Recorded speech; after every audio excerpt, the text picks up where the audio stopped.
Welcome back, everybody. I'm Yogi. This is Yogi's Trail, and this is video number 2 for our clothing section of our Intro to Backpacking series. Today we will be covering insulative layers and rain gear. To get things started, we have our insulative layers here, everybody. We have synthetic insulation, we have down insulation, wool's a good insulation. Just make sure you get a thick wool sweater because we are talking about an insulative layer. So that layer is going to be used to keep us warm when we are cold. Pretty simple, right? Now, you have your same considerations between down and synthetic.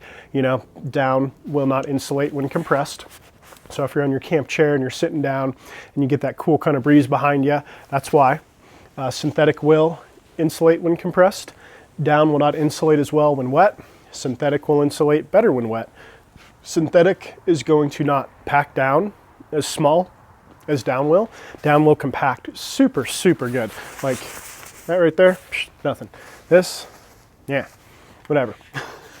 But, so same kind of considerations you have to, remember when you're thinking about buying one of these jackets.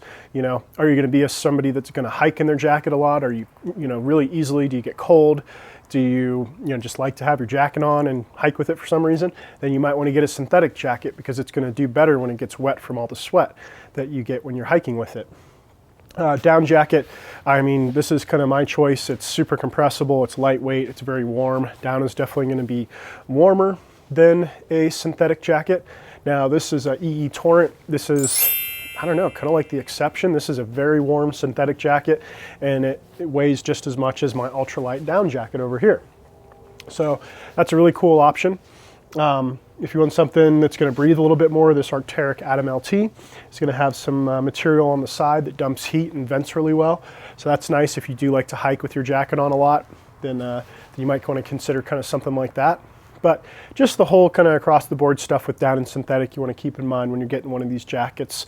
Also get a jacket with a hood. That's going to help a lot. It's going to insulate more of your heat when you need this jacket. And that's when you need this jacket. You need this jacket when you need to insulate heat. You need it when you get up in the morning and you're cooking breakfast and it's like, 5 a.m. and the sun's not up and it's 35 degrees outside. You need it when you get done hiking and the sun just goes, down past that ridge and it's not on you anymore. And now, the temperatures just dropped 10, 15 degrees.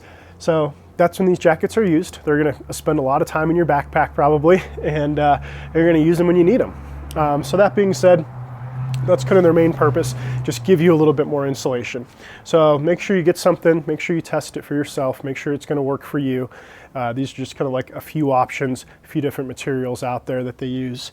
And yeah, we will jump into rain gear. So rain gear, just like it says, it's gear that you wear when it's raining. It's not going to keep you from getting wet, that's for dang sure. If you're hiking in any of these jackets here, you're going to get wet just from the pure fact that the heat from your body can't escape as well. Now these materials, they're thick in nature and they're not really that permeable in nature, so water doesn't get to you. But now how does vapor get from your body outside of the jacket though? It's going to slow that process down as well. So when you're hiking with these jackets on, I know you're reading gear reviews and it's like, oh, REI's got this jacket and this customer said it breathes for him like nothing else and he didn't, encounter a, lick of sweat on his whole hike. I don't know if that person's telling the truth. I'm sorry. I don't think they are. These jackets will keep you dry if you're wearing them like fishing or you're wearing them while you're sitting still. If you're at camp and it's raining and you got your rain jacket on, yeah, it'll keep you dry. But if you start hiking in any of these, you're just going to start sweating in them. So just kind of be prepared to face that fact. It doesn't matter if you spend $300 or if you spend, 50 or 70 bucks, you're going to sweat in your rain jacket. Now there are different materials that do breathe a little bit more and they do make a difference for sure. It does make a difference when you have a material that breathes a little bit more. This Montbell Versalite breathes a lot better than this Patagonia Torrent shell. And this Go Light here that doesn't have pit zips does not breathe as well as this Versalite that does have pit zips. So keep that in mind. Pit zips are really nice to have. You can dump heat if you want to. You can put down your zipper here, of course, to dump heat as well. There are, certain things you can do just to make your rain jacket, less hot. But yeah, dumping heat with these is definitely something you want to keep in mind when you're buying one. Having those pit zips is a really good option to do so. Now, one thing that they do that's really cool is they help insulate your body heat even more. So if you're really cold at nighttime and you're just not getting it with your insulative jacket and your pad and your sleeping bag, throw this on over your insulative jacket, and that will help trap even more warmth. It will create like a super jacket between those two. It's very warm. And let's say you are hiking in the daytime and it's raining out and you're just getting pounded with rain, it's cold. This jacket here will make like a little microclimate in between your body, and that's where you're going to get a lot of sweat, of course, but it's also going to trap that heat. That heat can't escape as fast out of this jacket, so it's going to kind of make this nice little warm climate in between your body and that layer, and it's going to keep you warm while you're hiking in the rain. Other than that, for rain gear, we have some things we can wear on our bottom half. We have rain pants, just like this hand. They're just a pair of pants that are waterproof, and they keep the rain off you, and you sweat a bunch in them, and they're uncomfortable, and I personally don't like them, but it's an option out there. What I like to use is a rain kilt, is what I like to call it, or a rain skirt. If you want to call it a rain skirt, you can call it a rain skirt, but just like it says, it's basically like a little piece of waterproof silicone nylon fabric. Goes around your waist, and you have all this room under here to breathe. Like this doesn't, make you feel like you're in like a swamp like rain pants do. So that's really nice about rain skirts is, they let you breathe a lot more. And they're kind of cool too. Like if I took a break and it was really buggy out, I just throw my rain skirt or my rain shell over my legs to keep the bugs from biting. So keep in mind that's another really good use for rain gear and wind gear, is keeping bugs off of you and keeping bugs from biting. We have a pair of rain mitts. These are really nice. I take them in the summer and spring and fall and winter. I take them all the time because my hands get cold easily, and I've had them get cold in the summer, in the spring, in the fall, and the winter, and these always help, and they're a pleasure to have. And I will gladly carry the few ounces extra for them. If you want to, let's say, keep your jacket insulative layer in a waterproof bag, get a Dyneema or Cuban bag, or get a sil nylon bag or a gallon Ziploc bag if it can fit, and throw it in there. Sometimes people want to waterproof these.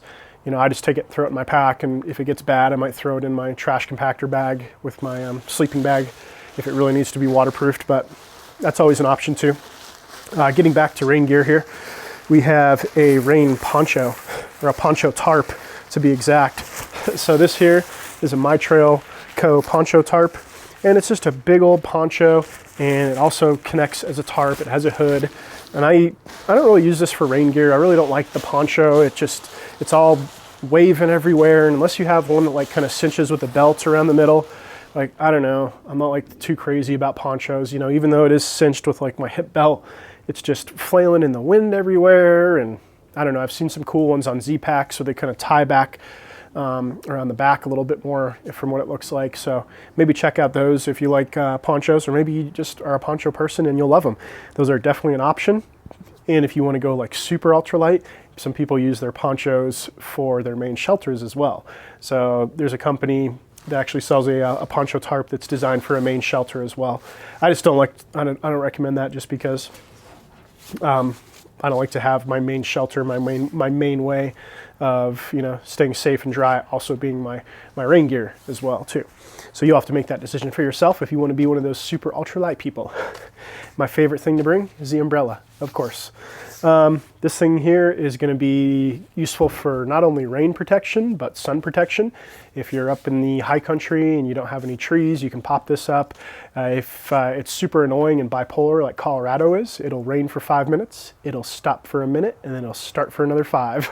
So you'll put your rain jacket on, you'll take your pack off, do everything to get your jacket on, put your pack back on, cinch it all down. You'll hike for a couple minutes, and then the rain will stop.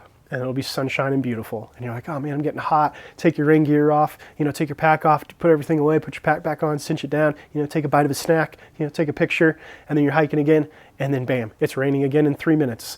And you're like, oh crap, I gotta take my pack off again, I gotta put my rain jacket, take my umbrella, put it up, it stops, I put it down, I put it back. It saves me a lot of mental anguish, as you can see. Other than that, I think that will do it for rain gear and insulative layers. If you have any questions, if you want to talk about this gear a little bit more in depth, or just talk gear in general, leave it in the comments, and I will catch y'all next time.